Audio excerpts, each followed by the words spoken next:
Support Laneside. Get something cool.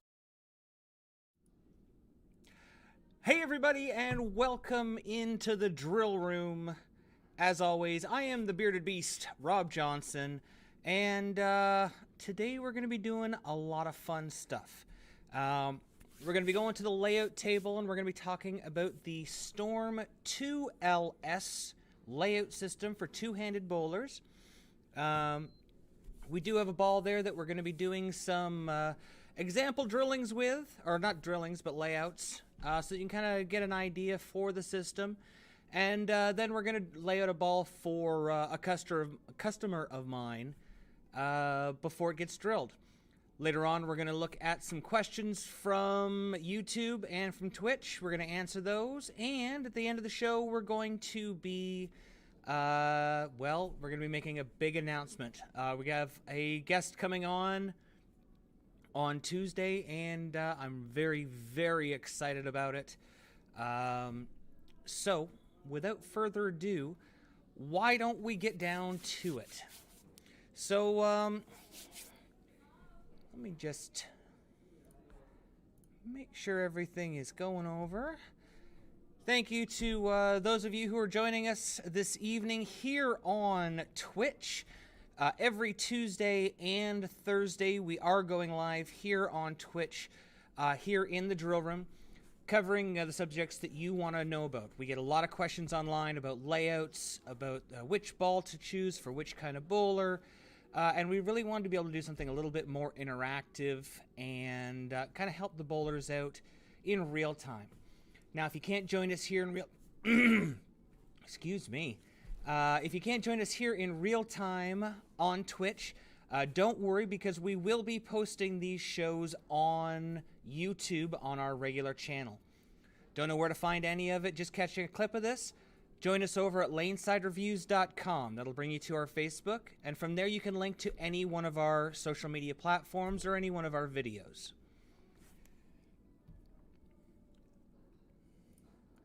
So let's talk 2LS. Just going to be bringing my notes up here on screen. Makes it a little bit easier for me. Now, right now, in the industry, we talk a lot about dual angle and VLS, which is the storm layout system. And pretty much, I think the industry standard has come around to being the system that Mo created, the dual angle system.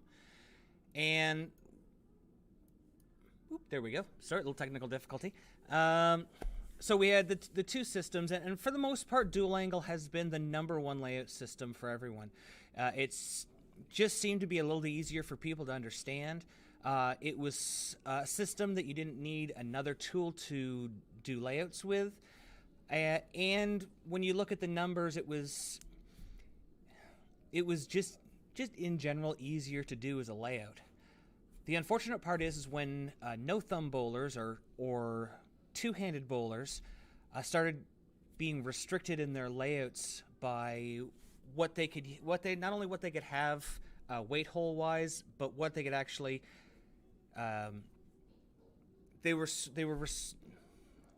wow.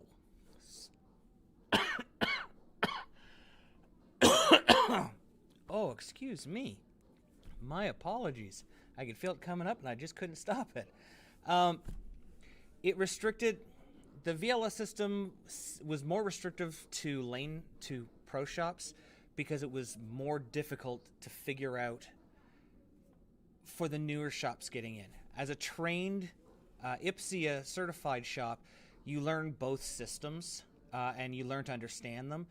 But for a lot of shops, especially in North America, where they're kind of popping up to fill a need where a full shop might not be able to thrive, they're not receiving the same kind of training, and it's kind of prohibitive for them to use the VLS system unless you're a storm staffer. However, with two-handers, it just doesn't work. With no thumb, with no weight hole, it just didn't allow to properly create the motions that bowlers wanted, that the two-handed and no thumb bowlers wanted. Along came the new Pinnell system, which I'm hoping to cover later on. I'd love to do another show on it. I'm hoping that with Mikey coming back into the community, that I will get an opportunity to sit down with him on the show here and have him kind of explain it. We'll lay a few balls out and hopefully make it easier for pro shops to understand. But with Mikey out of the community for a while, most people were forced to learn the 2LS system from Storm. Now, it's relatively new. It came out at the last Bowl Expo. It was kind of debuted there to shops that were able to go, and it's slowly rolled out since then. And it is the two systems, while they look similar, have nothing in common. Yeah, definitely.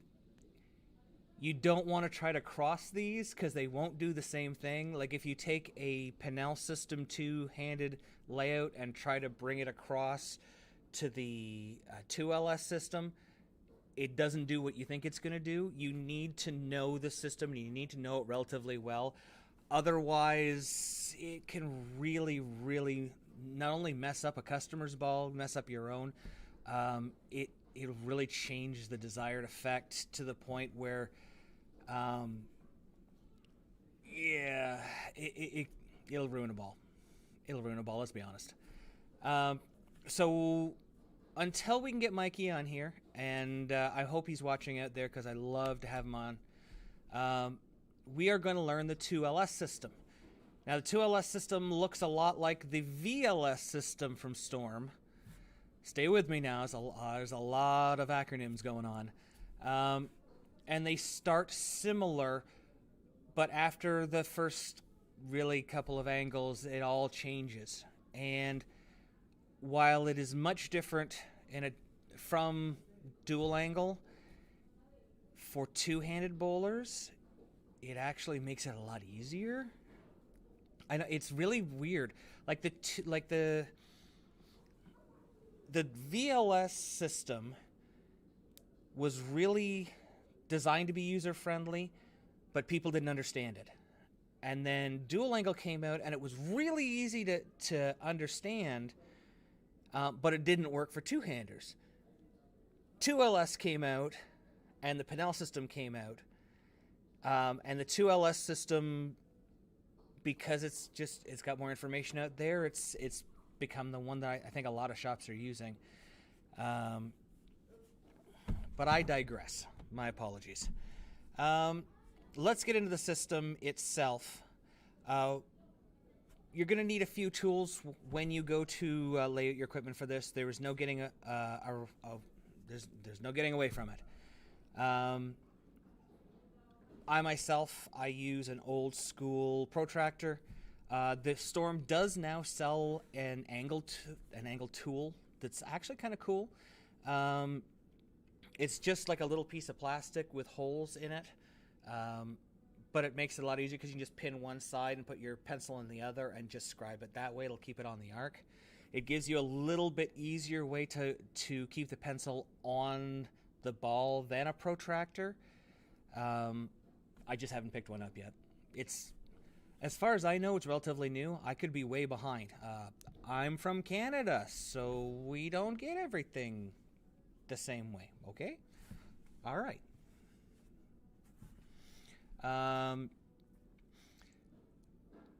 So once you have that, I recommend a sharp pencil, as always. Somewhere my drilling instructor is saying always have a sharp pencil. That makes it easier to not miss the lines. So we'll go through it. I think the easiest way to do it is we're going to go through it here. I'm just going to read right from the drilling instructions, and then we're going to go over to the bench, and we're actually going to put this into practice. So the first thing you do, like the VLS system, is you mark your pin to pap. Then you make an arc from your PSA to your pap. That's where the similarities to VLS stop. That's basically just finding that one point. From there, we have to find our pin to center of grip arc. So this is actually swinging the protractor, that arc, to the other side of the ball and making a mark line there. From there, then you have to use the lightning arc chart to find the proper distance to go from the one axis that you made with the pin to CG and PSA to PAP. Man, oh man, there's a lot of steps in this. But I'm going to get into the benefits of it and when we get to the table. But yeah, you have to find out the specific number for it to go from the pin to CG, and then you drill another. Oh my goodness! You draw another line here. Okay, that's to get to your vertical PAP arc, and then you connect them and you put your CG. Holy moly!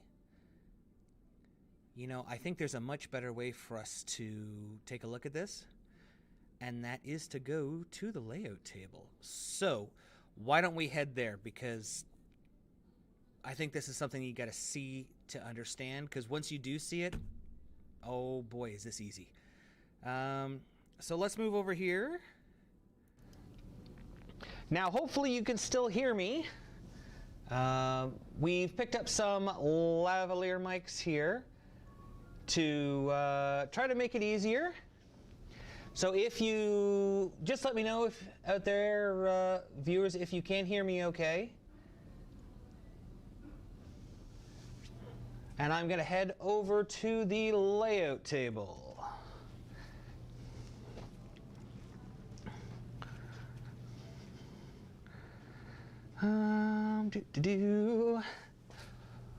Welcome to the layout table.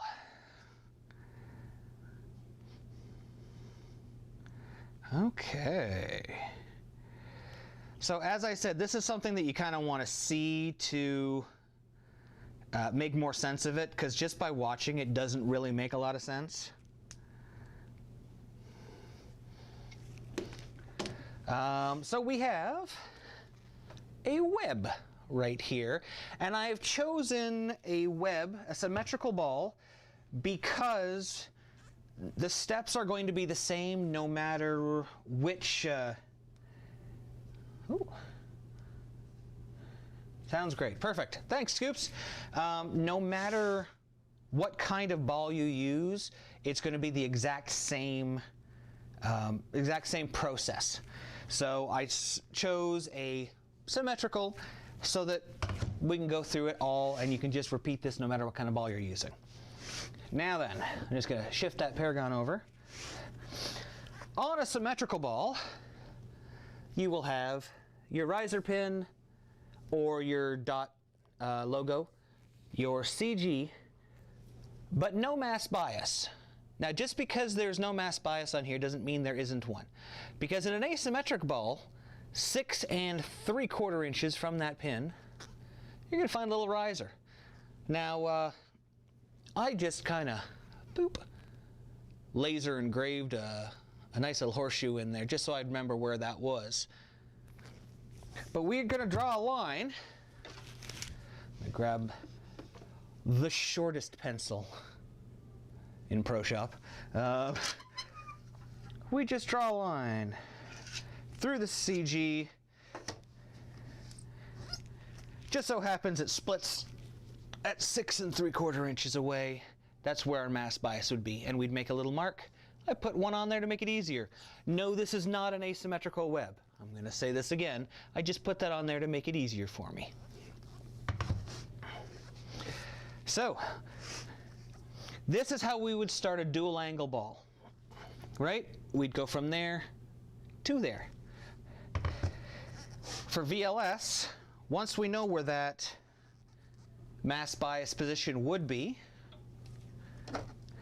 we can start with our protractor or our arc tool and start doing some measuring. So to start, I'm going to do just I'm going to do a benchmarky kind of layout, which is going to be 5 by 4 by 3.5.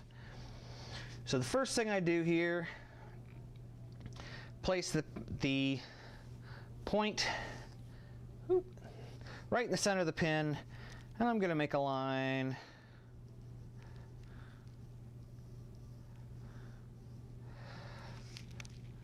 That was a terrible line. Good Lord. This is why the arc tool is better than the protractor. And I'm really happy that they've come up with that tool to support this, because it's going to be important. All right. There we go. So right there, we've gone 5 inches from the pin to where our pap will be somewhere along this line right here. And I'll just make it a little, there we go. A little deeper so it's easier to see.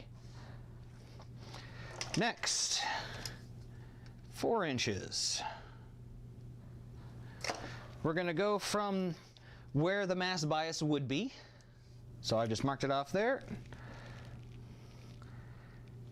And where that line would connect to our first arc. Boom. Pretty much all the hard work's done now. Now, I talked about when VLS first came out, it just seemed more difficult because you need extra tools and things. Even though I'm sure that there's lots of support for it, the more that the dual angle system became more widely accepted, the less it seemed to get taught. And I think it became one of these self-fulfilling, like, I don't want to learn it because I'm not going to use it as much, or the industry doesn't use it as much, but I should know it, but then I shouldn't, and blah, blah, blah.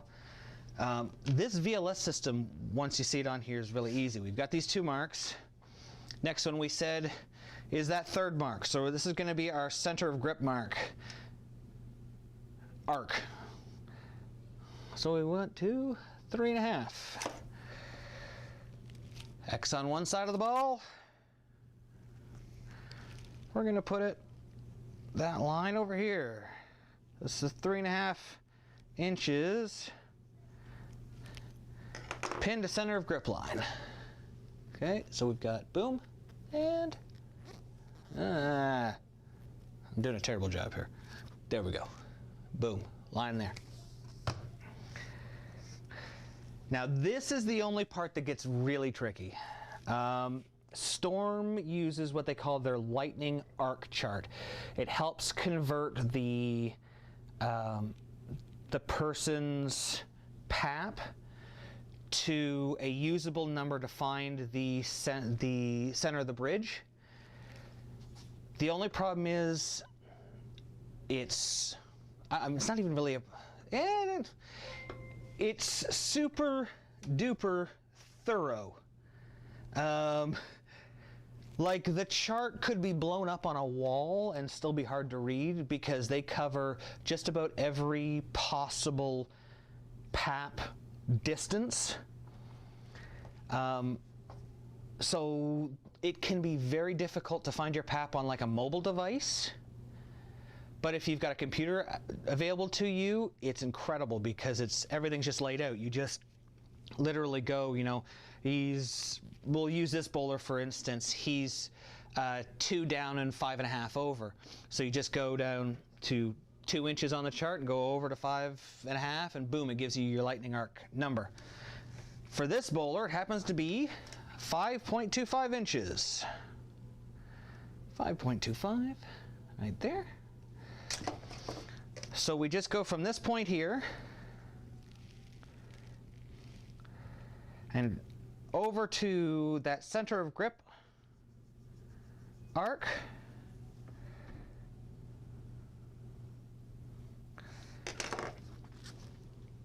And now we have 2 axes. There's 1 point, there's 2 points. Now I said his PAP is 2 inches up, or 2 inches down, sorry. So we set our arc here for 2 inches. And make an arc this way.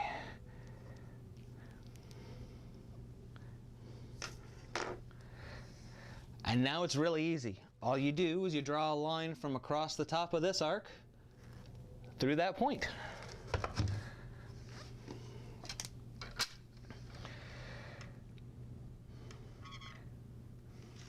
Now I am sure when I get to talk to Mikey, when I learn the system properly, which I'm really looking forward to. He will educate me as to why that system is easier, that system is better. I just took that axis point. You can see where I drew across from that arc through that point. I've just made a center bridge line. When he does come on and lets me know, I'm looking forward to finding out. This system has just been very, very simple. There we go. And now all I'm doing is just drawing my cut lines for my fingers. Like, boom. There we go. That is 5 by 4 by 3.5. So we've got our 2 holes going through the line. This is where we're going to talk about a few of these things. Holes go through the line. As soon as you start moving those fingers are above or below the line, you change the layout because you're changing the orientation of the core. So when you drill it, you have to make sure that your fingers are there. Now, what if you have a raised or lowered finger? Well, then you measure it off and make sure you hit the center of that line.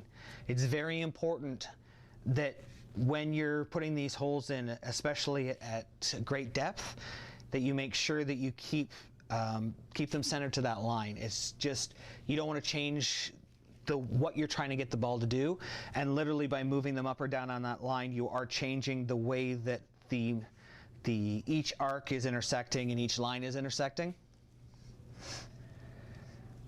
So, why don't we do another one here? Go a little faster on this one.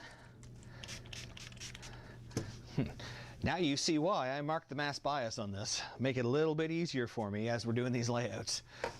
I can just jump back into it quickly. But whether it's on an asymmetric or symmetric ball,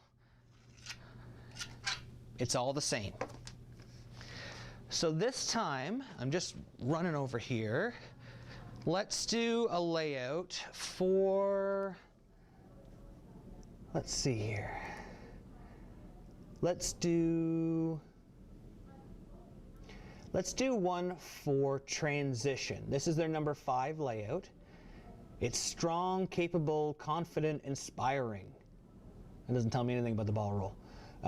This combination of pin to pap and pin to CG coordinates effortlessly blends out the over-under conditions and works even better when used on urethane covers. This should be the go-to choice for players when lanes begin to transition.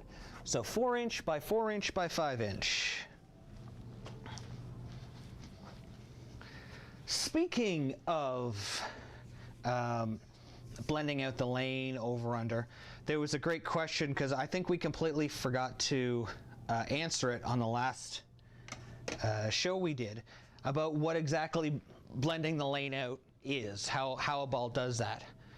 When you have a 4 by 4 by 5, 4 by 4 by 5. When you have a ball that's blending out the lane well, what it's doing is it's not rolling too early. It's also not jumping the friction when it sees it down lane. It's not super fast response down lane. What I mean by fast response is when it sees friction, it doesn't respond. I just said that. It doesn't respond quickly.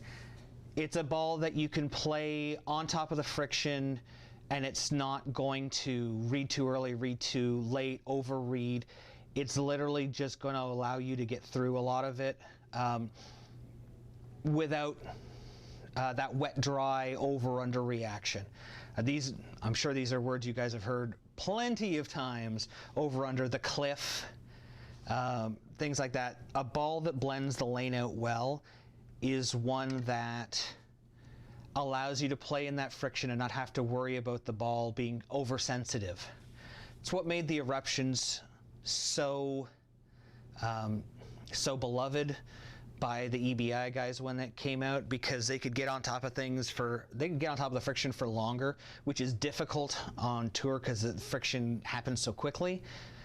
And they could play where other people couldn't. So I'm excited to throw this ball. Cam, good evening, Cam. Welcome to the show. Thank you for joining. Only really seems this layout system in video, so I'm curious now. This compared to one-handed layouts. Yes, we're gonna, after we lay a couple of these out, we're actually gonna peel it back and show you what the dual angle would be for this bowler if we kept the fingers in the same place. So, okay. On this web here, we said we were going to do 4x4x5. 4. So, first number from the center of the pin here. Going to make ourselves a line. From the mass bias position that we've marked off. So now we've got, you can see there, that's the one axis. 5 inches. 5 inches. I'm gonna go there, make the mark there. So we've got that on that side, that on that side. As we said for this bowler, his lightning arc chart is 5.25, so 5 1/4. So we go from the center of the axis we made on one side. We mark that off where it met there we go, where it met that arc. Two inches back up the valve. There we go. Connect the points. Center of the X here, across this line.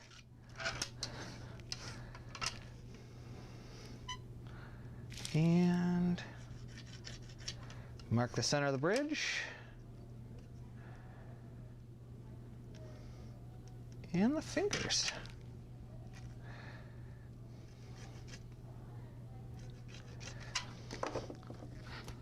And there we have it. So there's the pin. But there's the bridge there. Much different. You saw on the first one we did, the pin was right about here. Now it's pushed much farther back. So let's figure out what this would have been in dual angle. Since we already have our line here marked, we're going to go back to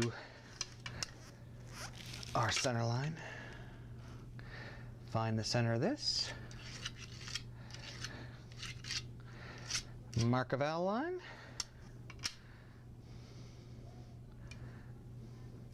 And see, this is why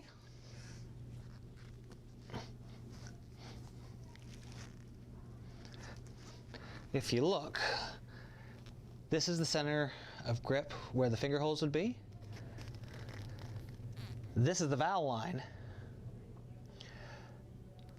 This is about 10 degrees valve angle. That's why you can't, let me mark this off here. It is in fact, dear Lord,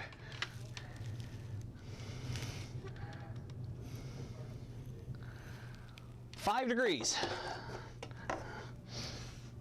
A valve angle of 5 degrees with a 4-inch, because we already know what the pin to CG was, which was 4 inches. This is why two-handed layouts can't use or shouldn't use dual angles, because that is not a layout that you would put on a ball normally. That is not. I know people will tell me I'm wrong. I have laid out a lot of equipment for a lot of players, and that is not a regular layout for dual angle. If you gave a customer a dual angle layout like that, could hear someone screaming at you.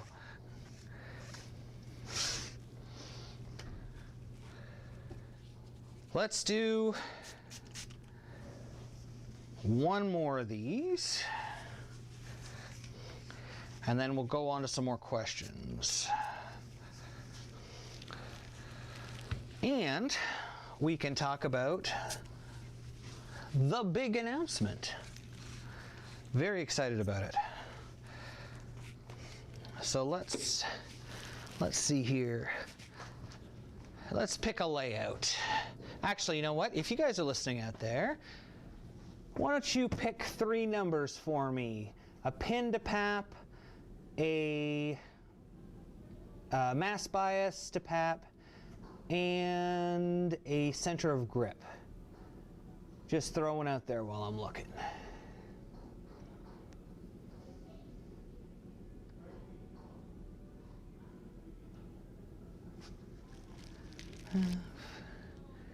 Do 2 by 3 by 3. That sounds wonderful. That sounds like a good one. So let's see here. 2 by 3 by 3.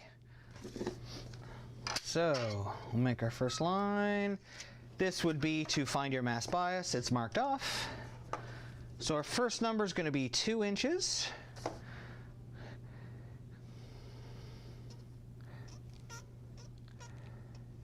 Next number is going to be 3 inches. And I think you're going to see a problem.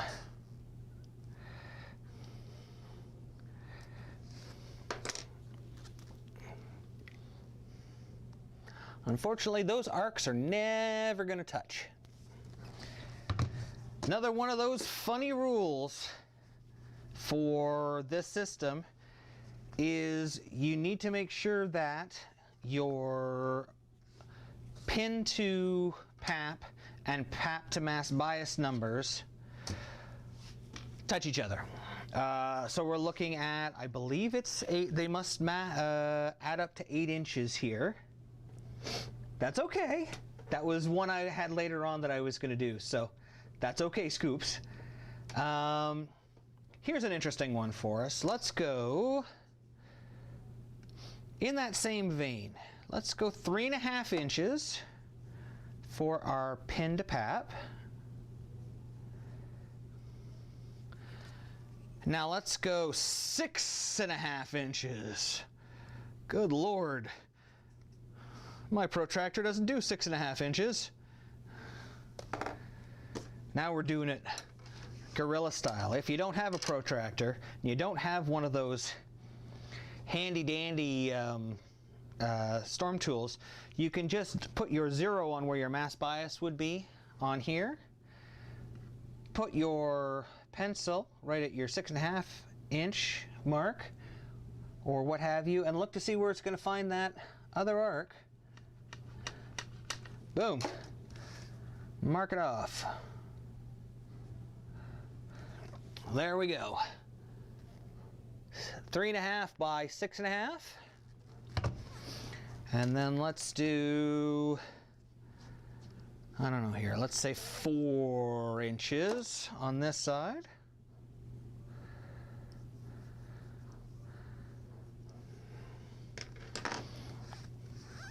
We know our PAP here is, our lightning arc number is 5.25. So we'll go from the center of this to over here. Gotta keep that one going. Okay.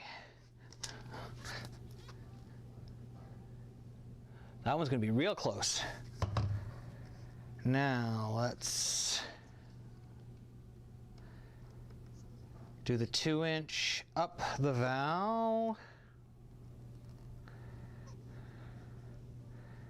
to make ourselves a line.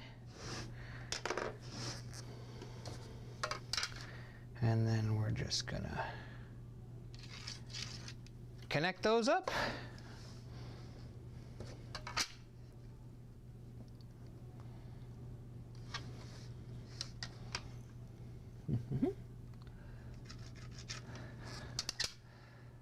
This is pretty crazy.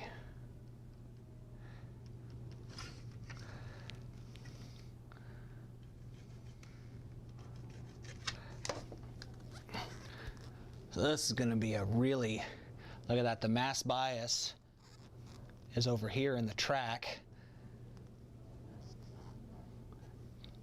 Interesting. And once again, if we were to try to dual angle this, once again, the pin ends up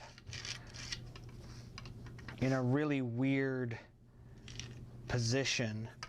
So we end up with a drill angle of 80 by 3.5 by 80 by 3.5 by 21. 80 by 3.5 by 21. Yeah, it doesn't work. It doesn't work. Unfortunately, you can't mix the numbers. They don't work properly together. So let's talk fingers. We've talked about this on shows before. Because the two-handed / no-thumb bowlers have no thumb hole, their fingers actually are what we use to raise or lower the sorry, happened. Oh, sorry, happened again. Get to feel it coming this time. It's what we use to raise or lower the differential in the ball. Unfortunately, we don't have the same ability we have in a one-hander's ball, where we can dunk the fingers to raise the RG a little bit. The two-handers don't seem to have that ability. Obviously, they're missing a hole. So depending on how deep you drill these fingers is going to drastically impact the amount that you're raising or lowering the differential. If you think about it, ooh, let me go get a ball. I have an example for this. Doo-doo-doo. I love this lavalier mic, being able to run around better. We have a ball.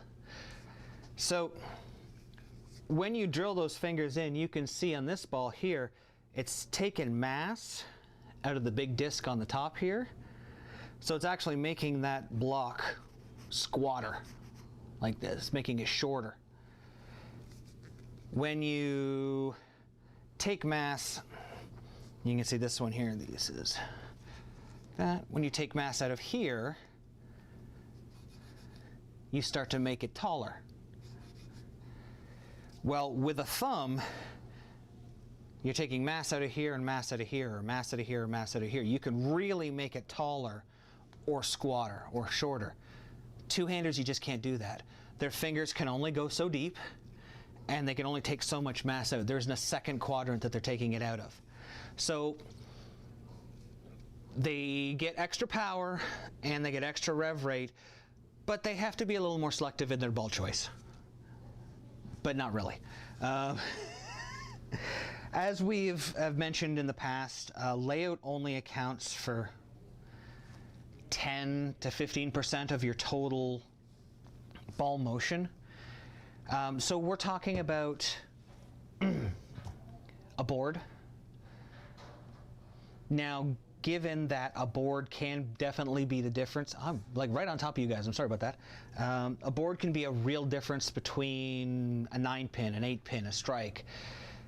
So it can have some carry, it can create some carry differences, but for the most part, layout isn't going to make that big of a difference on how your ball is going to react. Now surface, holy moly. Surface.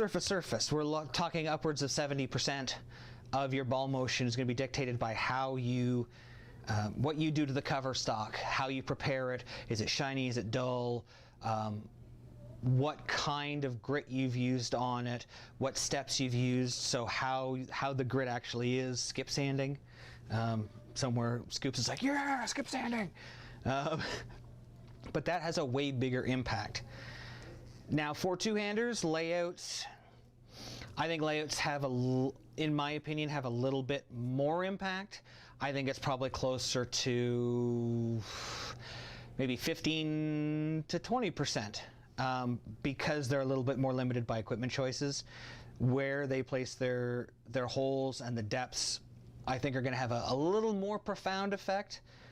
But I mean, it all evens out. They end up getting like 4 more mile an hour and like 7,000 more revs than we do, us one-handers. So, Fossil Bear. From what I see, layout is a bigger difference on Sport and Challenge. Yes, that is a very, very good point. So when we're talking about effect, it is lessened. Layout's effect is lessened.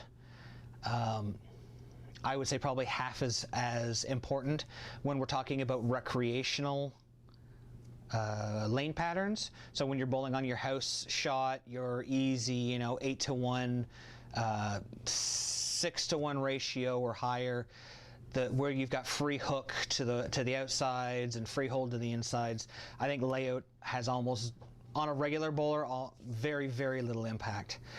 When we talk about sport shots, yes, it does have a lot.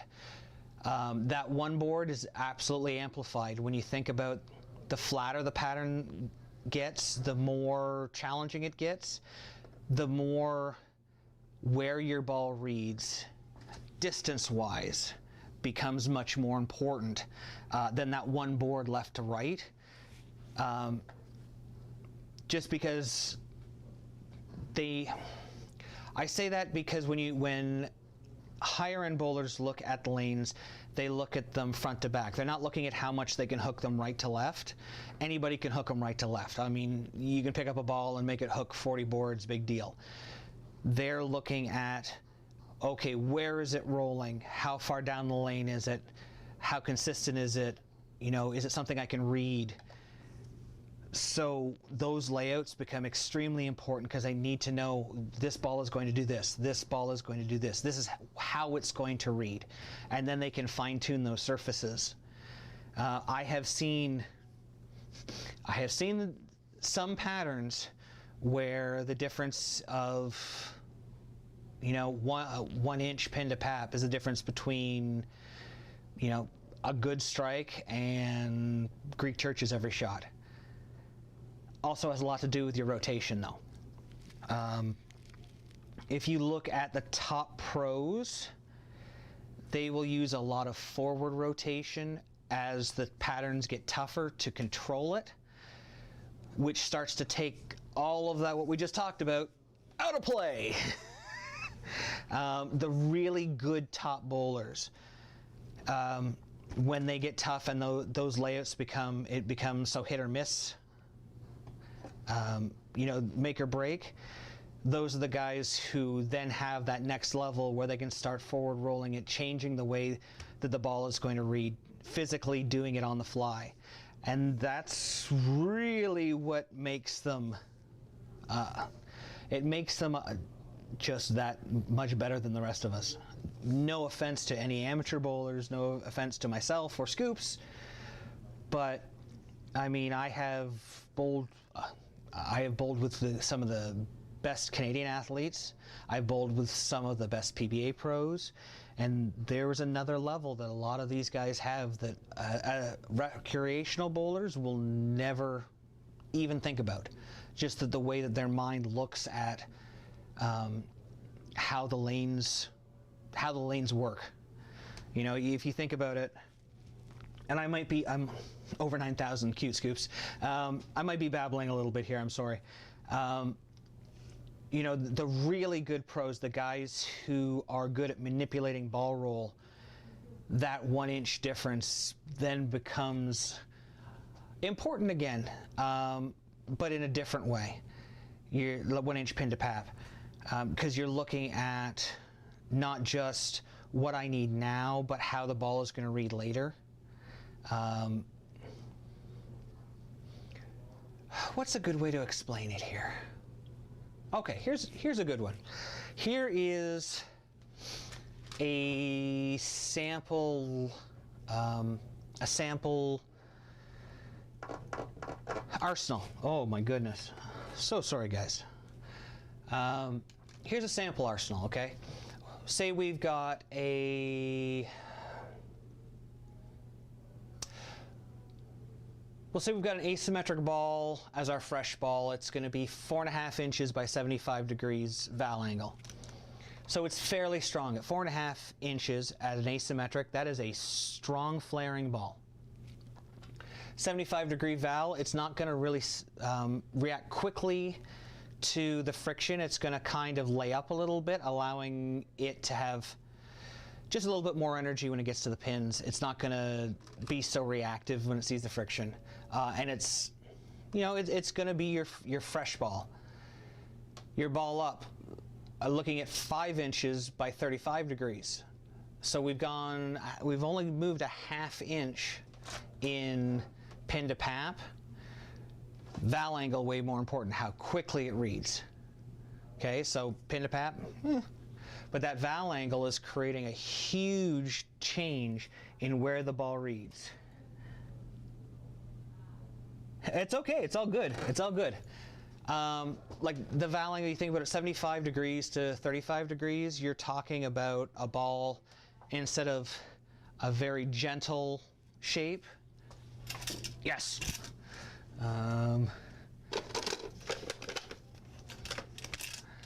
Whoop, whoop.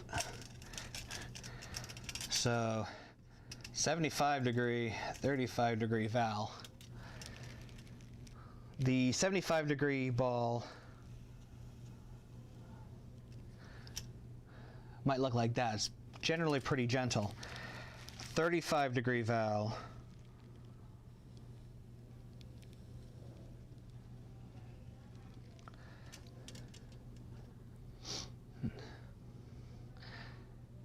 Now, if you read it out, we actually, the difference in hook is only about 3 boards, but it's changed where it hooks. So it's got energy at different parts of the lane. It sees the friction differently.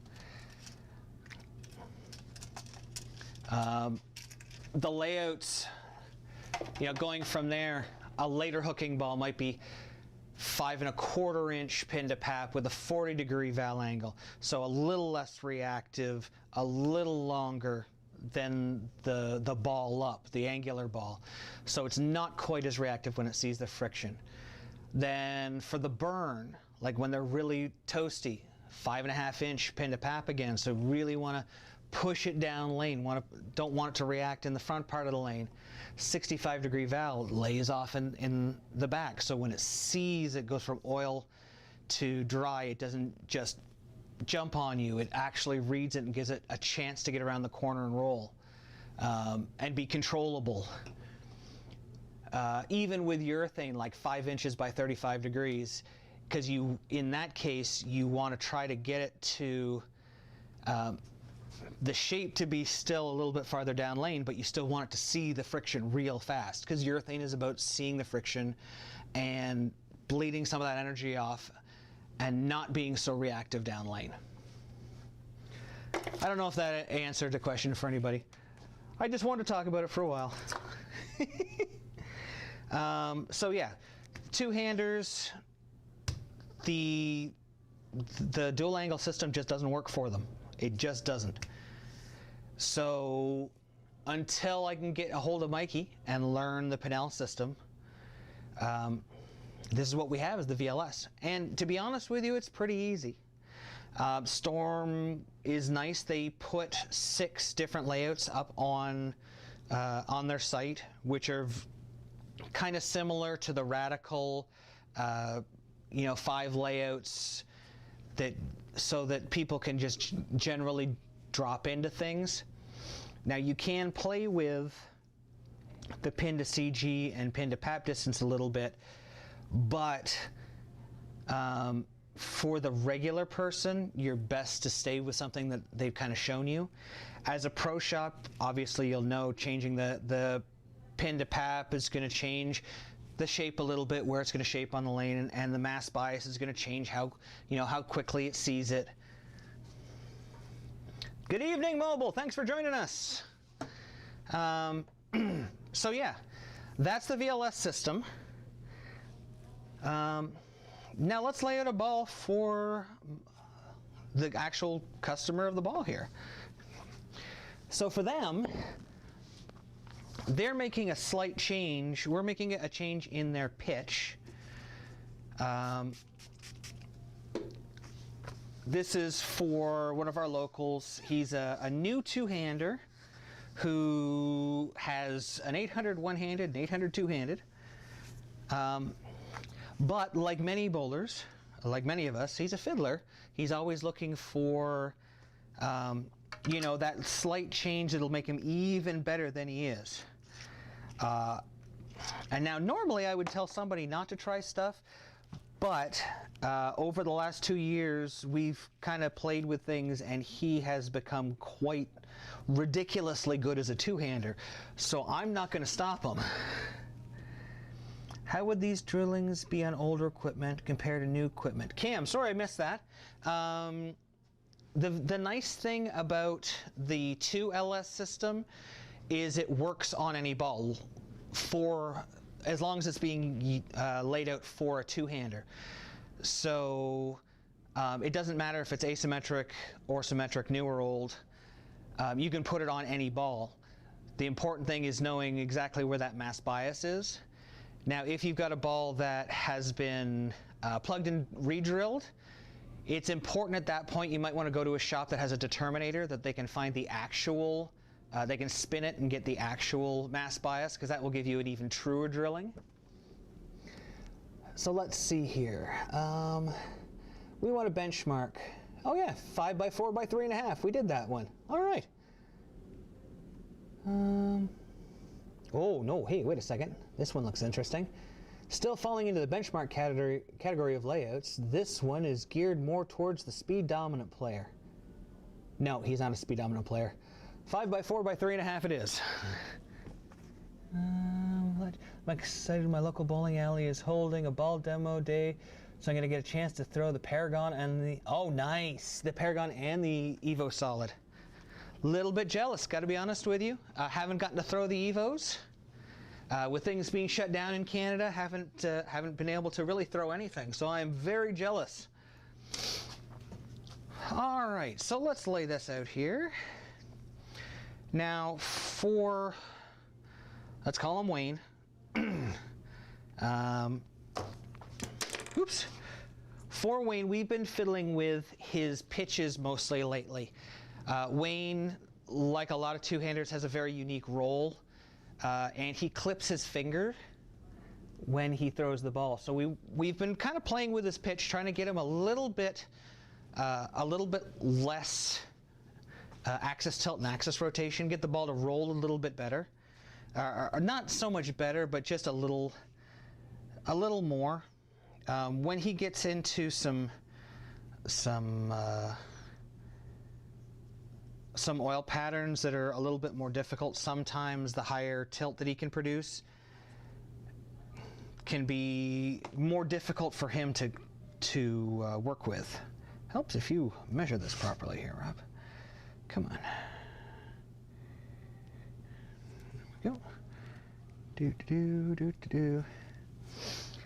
Now, mind you, I say struggle, but the guy, like I said, the guy throws 800.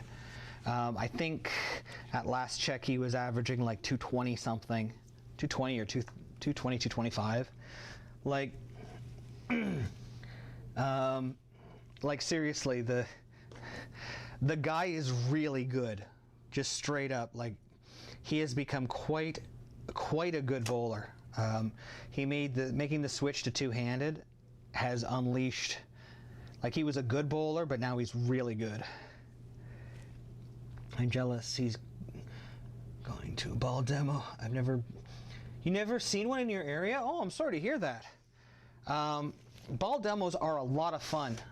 They always, if you contact your local ball rep, if you know a staffer, they can contact you, whichever company that you'd like to have a ball demo, and they can contact whatever your local shop is, and hopefully they can try to set something up.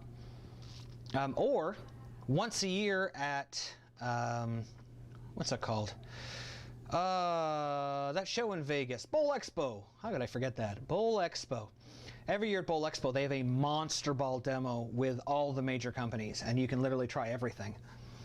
I highly recommend that. As long as you've, like, during pandemic times, you've got a mask and so on and so forth. All right, boom, boom, boom. Now we're going to, yeah, once you figure this system out, as long as you remember to record the numbers, like on this particular bowler, I've written down his lightning arc number on his sheet and in my tracking software, so that when I'm working here, I can just boom, boom, boom, like you can see how quick it is to lay it out, because I just know I know that number going into it. Undo. Rob, what's the big news? Oh, I forgot about that. Sorry. So the big news. Very, very excited about this. For the past couple of years, I have been working with a gentleman on his bowling. He's an incredibly passionate bowler who taken a bit of a liking to. He's a really nice guy, really passionate, very, very humble, and someone who gives back to the youth. He's a youth coach in his area. Well, recently it came to my attention that he led a double life, and I cannot believe this. Behind my back, this wonderful, gentle teddy bear of a human turns out to be AEW superstar JD Drake. So on Tuesday, we have been given the blessing. We've actually got JD Drake coming on the show here, and we're going to do our very first interview in the drill room. We're going to talk a little bit of wrestling, and we're going to talk about a lot about bowling, because I think as a professional athlete, as a professional wrestler, I don't think he actually gets enough credit for what he does in his area, working with youth, and you know, just working the game of bowling wherever he goes as a professional wrestler. So I am extremely excited. We are going to talk about not only what he does, we're actually going to talk about his game. JD has a really unique style. Like a lot of bowlers out there who've had knee problems, he is a planter. And over the last couple of years, we've been really working hard on his game to, you know, just to get the most out of what he can do. And I gotta tell you, this guy is good. Like, holy moly, this guy is good. And so we're gonna have him on. We're gonna talk about bowling. We're gonna talk about his game and what he's done as a planter to maximize what he can do. So very, very excited about that. And then we're going to talk about whatever else you guys want to talk about. It's going to be nice. He's actually going to be live here on the drill room. So we're going to be able to interact directly with him. You can ask him whatever questions you want. Now, there are some rules about this, of course. First of all, we don't want to scare him off. He is an incredibly nice gentleman. So I'm hoping that the fans out there will be very, very nice to him. Secondly, while we can talk a little bit of wrestling stuff, really we're here to talk about bowling. I think he really deserves the limelight on this, because he is an incredible, I mean, he's a multi-sport athlete. You should see the dude play softball. Holy moly. He can hit him a mile. So as long as everyone is respectful, I'm going to have a moderator on for that one to make sure that nobody is mean. And I don't think anybody would be. I think we're blessed with one of the nicest group of other athletes, of bowlers, that I could hope for. So, very excited about that.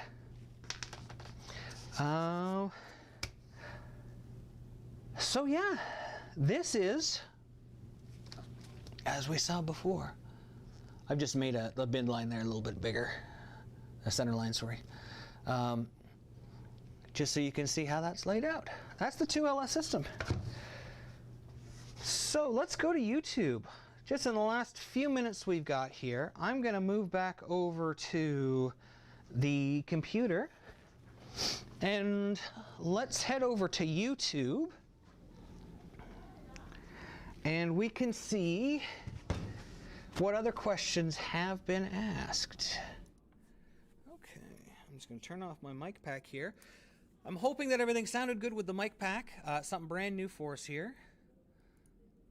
Let's see.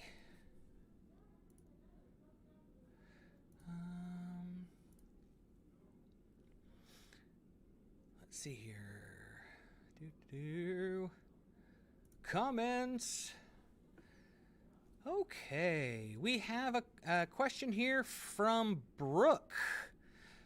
Brooke posted back on the Drill Room episode 2, and she asked, do you have any suggestions for a speed-dominant player for a bowling ball arsenal? Like, what aspects should I look for in a bowling ball? That's a great question. That's one we get fairly often. When you are a speed-dominant player, you should be generally looking to have more asymmetric equipment than symmetrical equipment. Now, why we want this is because the speed-dominant player already has a very short window for the ball to hook. Symmetrical balls take a long time to hook, but they continuously hook. So if you have too many symmetricals, you'll find that the ball, even if you can get the ball to the pocket, it just won't get through the pocket quite right. You'll leave a lot of tens, a lot of, like lazy leaves. So what I would suggest, if you're looking at a 3-ball arsenal, I'd be probably looking at, first of all, probably 2 asymmetrics and a spare ball. If you're looking at a 4-ball arsenal, I'd be looking at 2 asymmetricals and a spare ball. 4-ball, I'd be looking at 2 asymmetricals and a symmetrical and a spare ball. Even in a 6-ball arsenal, I would be looking at probably 4 of the 6 balls being asymmetrical, because you really want the ball to get into a roll. As for choices, I am a fan, if you're just looking for the most versatility, I like having a solid asymmetrical. I like having a hybrid asymmetrical as my ball that's more angular, just because you can change surfaces on it. You can either shine it up or you can put surface on it, so you get a little bit more versatility out of it. The solid, I would get something that's got a lot of surface on it so it hooks early. And then if you are going to get something that's going to be a pearl, it have to be a very aggressive layout on it, and I would probably suggest changing the surface on it as well, going to a more aggressive surface. Let's see what else we've got. I hope that answered your question, Brooke. Scotty Thompson, thank you for all the comments.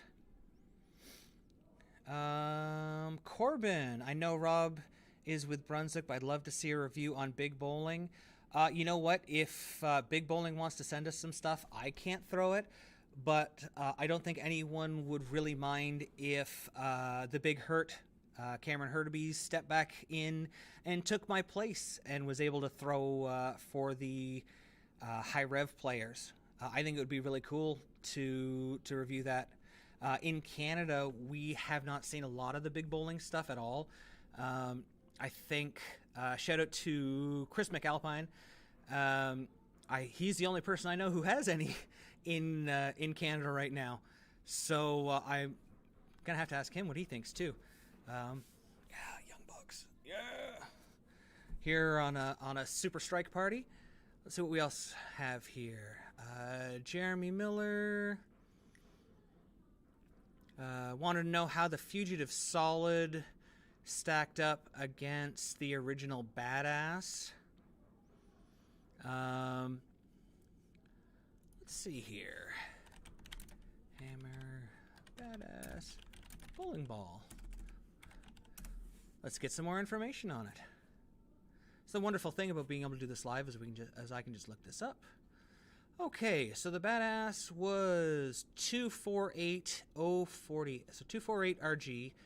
So fairly early. 048, so the higher end of medium flare.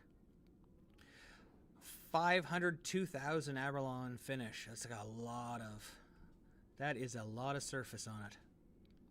All right. And then the Fugitive. Fugitive Solid.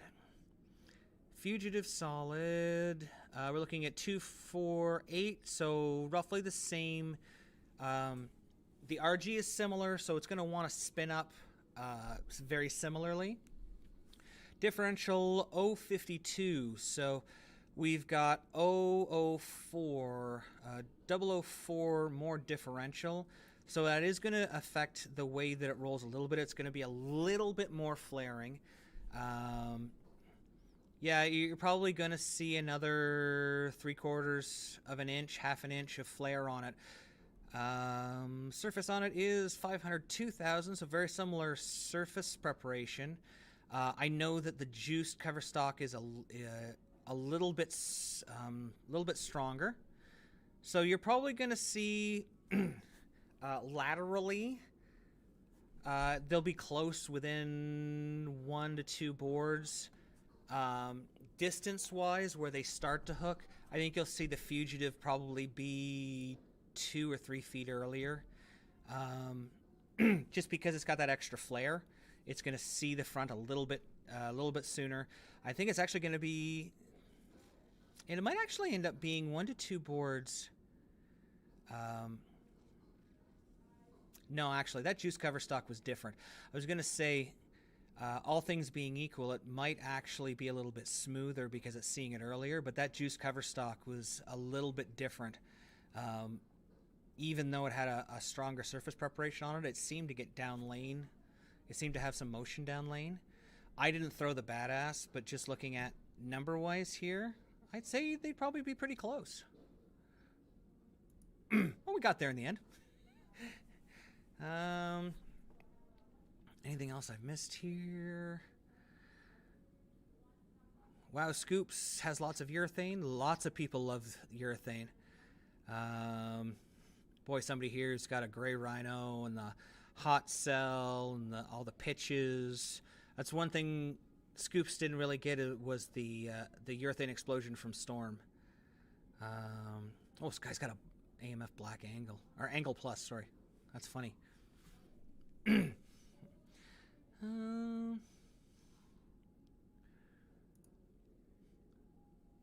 Let's see here. We've got somebody. I'd like to see you throw this ball, Rob. My layout looks identical to yours. I'm a radical fan. This is from Butch, back on Drilling Room episode 0 when we were testing things out. And pretty much throw nothing but radical since Mo laid out my Guru Mighty. That's a good person to have something lay out for you. I'm still not used to this ball. Took it down to 1,000, then 500 initially. Let's see here. Oh, he put some compound on it. It could be possibly used in this house. Oh, it's all good, Butch. I know it's a long post here. The Spy, like I said, the Spy is really good because of the plastic surface with the additive. I plan, even though mine's really shiny, I plan on hitting mine at 2,000. That's going to allow me to play up the lane a little bit easier. If Mo laid out your Guru Mighty, I'd probably throw that layout on this too. You know what the motion's going to be like. Yeah. Just get in there and then you can play with the surface. I mean, you can take this thing down to 500 if you want. It'll roll at your feet. That's the kind of nice thing about it, is it's not going to be like a super ridiculously hooking ball, but you can play with the surface and get it to move around a little bit. More from Scotty Thompson. Morgan, do a Black Widow Ghost review. Yes, I would really like to. I would very, very much like to.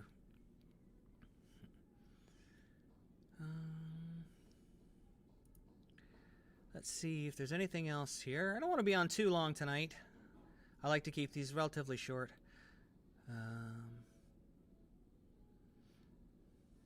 Yeah, if there's anything that, any things that you want to cover coming up, please let us know. I'm just looking through here. A lot of people asking about some of our older videos about vacuum grips, more information on the vacuum grips.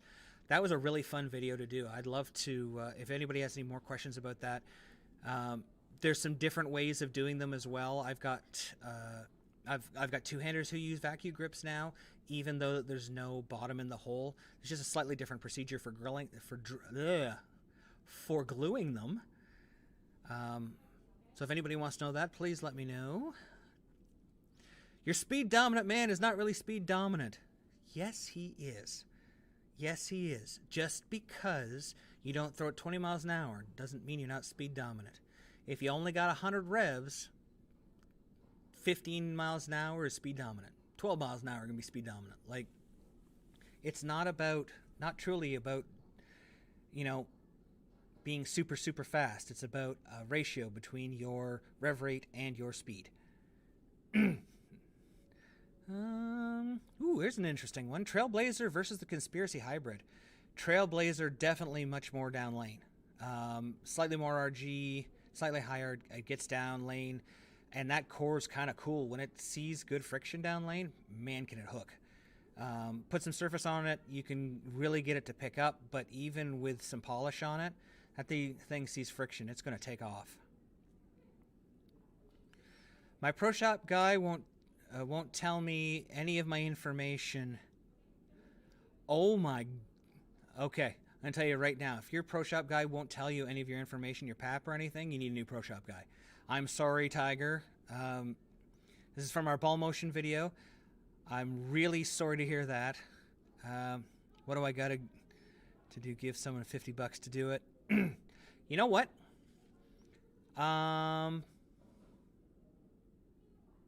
Let's do a video on that. I'm going to teach everybody how to get their PAP, even if they don't have a ProSect. I'm going to let's put that.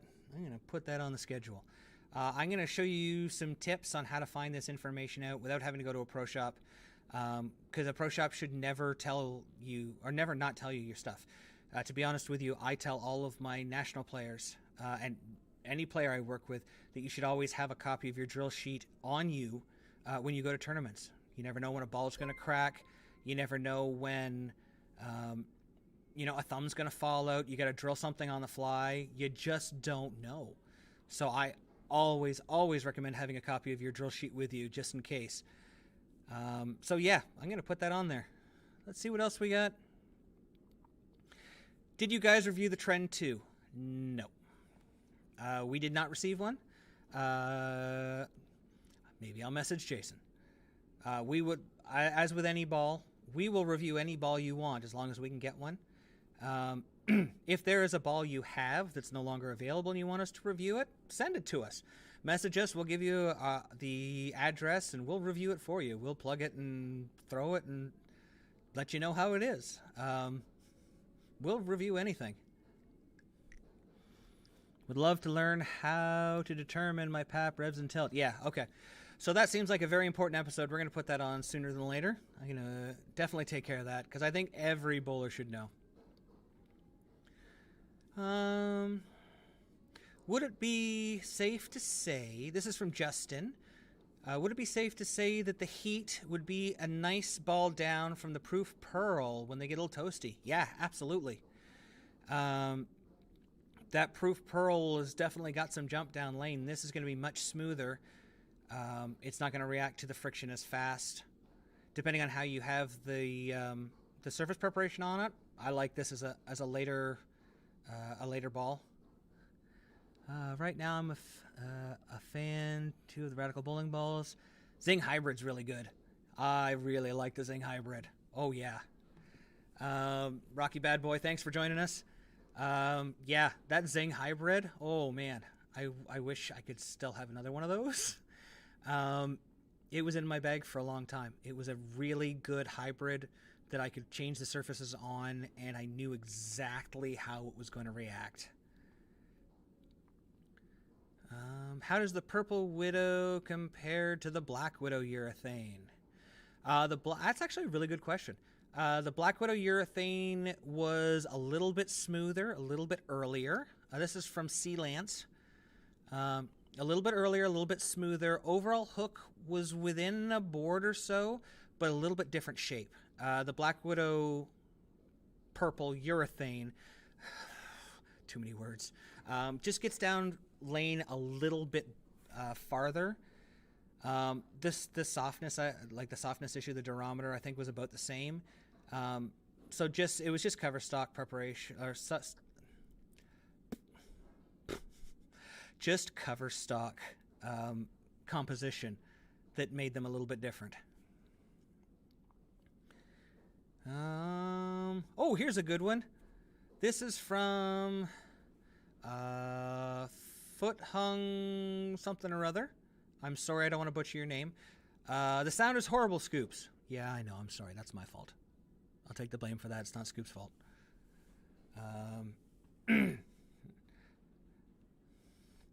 Fact, purple cover stocks soak up the most lane oil. No, incorrect. This is from Scrub Lord. Because it was on the Black Widow purple urethane, and that ball is true urethane and does not soak up oil.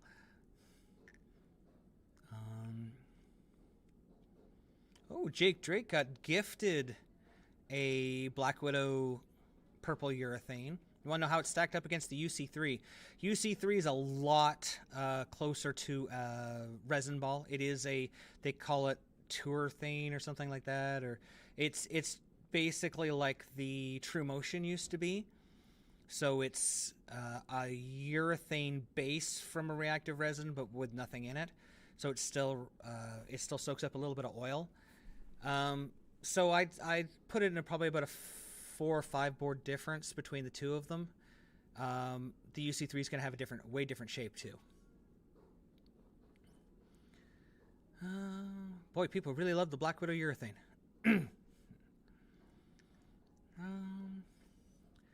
Let's see.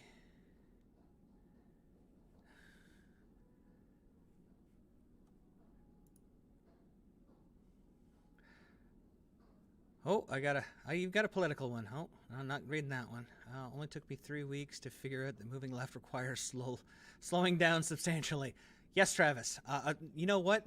It's okay. This is from Travis on the Obsession Tour ball. He said it only took him 3 weeks to figure out that he had to move left requires him to slow down.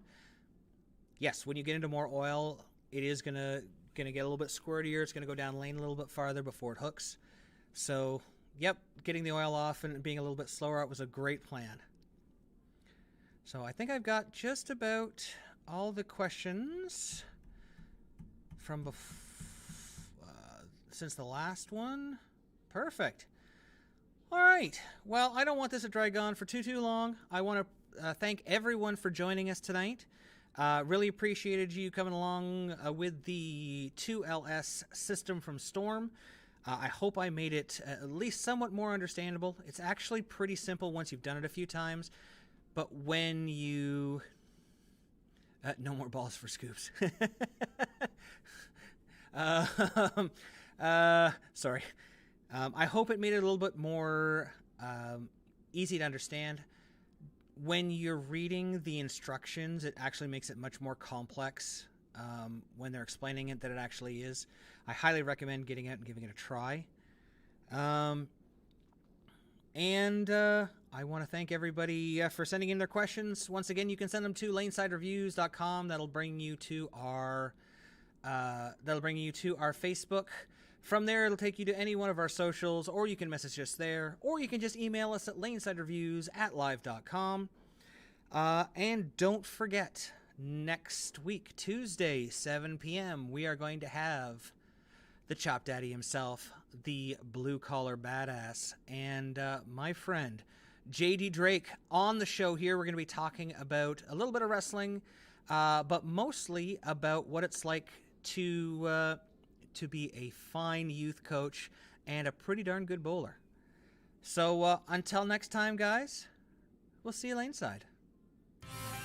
Thanks for watching. Don't forget to like and subscribe and turn on notifications so you never miss a show. So until next time, guys, we'll see you laneside.